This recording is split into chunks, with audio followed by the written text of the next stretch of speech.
सांप ने नरगिस के फूलों का गुलदस्ता पेश किया। हजरत सैयदना अबू इसहाक इब्राहिम खव्वास अलैहि रहमतुल्लाह फरमाते हैं, मैं मक्का के रास्ते में अकेला ही चला जा रहा था कि रास्ता भूल गया। 2 दिन और 2 रातें चलता रहा, यहाँ तक कि शाम हो गई। वजू के लिए मैं परेशान हुआ क्योंकि पानी मौजूद न था। चांदनी रात थी कि अचानक मैंने एक हल्की सी आवाज़ सुनी। कोई कह रहा था, ए अबू इसहाक, मेरे करीब आइए। मैं उसके करीब गया तो क्या देखता हूँ कि वो साफ सुथरे कपड़ों में मलबूस एक खूबसूरत नौजवान है। उसके सर के करीब 2 मुख्तलिफ रंग के खुशबूदार फूल पड़े हैं। मुझे इससे बहुत ताज्जुब हुआ कि इस बयाबान में इसके पास फूल कहाँ से आए, हालांकि ये रेत पर पड़ा हुआ है और हरकत भी नहीं करता।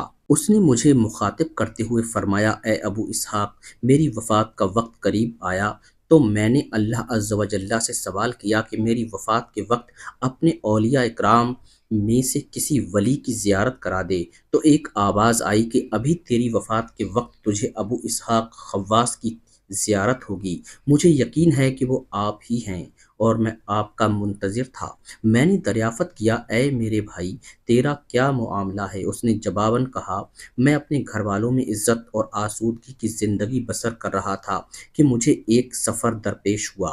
वतन से दूरी की ख्वाहिश हुई तो मैं हज के इरादे से शहर शमशाद से निकला, लेकिन 1 माह से यहाँ पड़ा हुआ हूँ और अब वफ़ात का वक्त करीब आ गया है। मैंने उस नौजवान से पूछा, क्या तेरे वालिदैन हैं? उस नौजवान ने कहा, जी हाँ, और एक नेक बख्त बहन भी है। मैंने पूछा, क्या कभी अपने घर वालों को मिलना भी पसंद किया या उन्होंने कभी तुम्हारे बारे में जानने की कोशिश की? उस नौजवान ने कहा, नहीं, मगर आज मैं उनकी महक सूंघना चाहता था तो मेरे पास बहुत से दरिंदे आए और ये खुशबूदार फूल लाए और वो सब भी मेरे साथ मिलकर रोने लगे। मैं उस नौजवान के मामले में हैरान व मुतफक्किर था क्योंकि वो मेरे दिल में उतर गया था और मेरा दिल भी उसकी तरफ माइल हो चुका था कि इतने में एक बहुत बड़ा सांप नरगिस के फूलों का एक गुलदस्ता लेकर आया कि उससे ज़्यादा खूबसूरत और खुशबूदार गुलदस्ता मैंने कभी न देखा था। सांप ने वो गुलदस्ता उस नौजवान के सर के करीब रख दिया और बड़ी फसीह ज़बान में बोला, ए इब्राहिम, अल्लाह अज़्ज़ व जल के वली के पास से लौट जा। इब्राहिम, अल्लाह अज़्ज़ व जल्ला के वली के पास से लौट जा, क्योंकि अल्लाह अज़्ज़ व जल गयूर है। ये सब कुछ देखकर मेरी हालत अजीब हो गई। मैंने एक ज़ोरदार चीख मारी, फिर मुझ पर गशी तारी हो गई। जब होश आया तो वो नौजवान इस दुनिया से कूच कर चुका था। मैंने पढ़ा, इन्ना लिल्लाहि व इन्ना इलैहि राजिऊन, हम अल्लाह के माल हैं और हमको उसी की तरफ फिरना।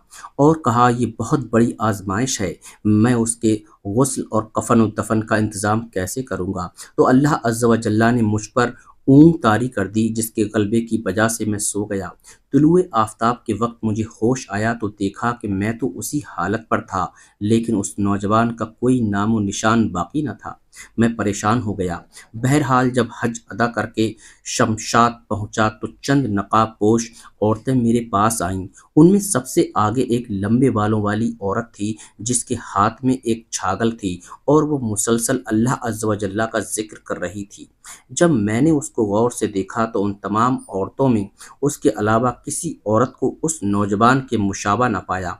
उसने मुझे पुकार कर कहा कि ए अबू इसहाक, मैं कई दिनों से आपके इंतज़ार में हूँ। आप मुझे मेरी आंखों की ठंडक मेरे भाई के मुतालिक बताइए। फिर वो बुलंद आवाज़ से रोने लगी। उसके रोने की वजह से मुझे भी रोना आ गया। फिर मैंने उसको नौजवान और जो कुछ मैंने देखा था सब कुछ बता दिया। और जब मैं उसके भाई की इस बात कि आज मैं उनकी खुशबू सूंघना चाहता था पर पहुंचा तो उस औरत ने कहा, भाईजान, खुशबू पहुंच गई, खुशबू पहुंच गई।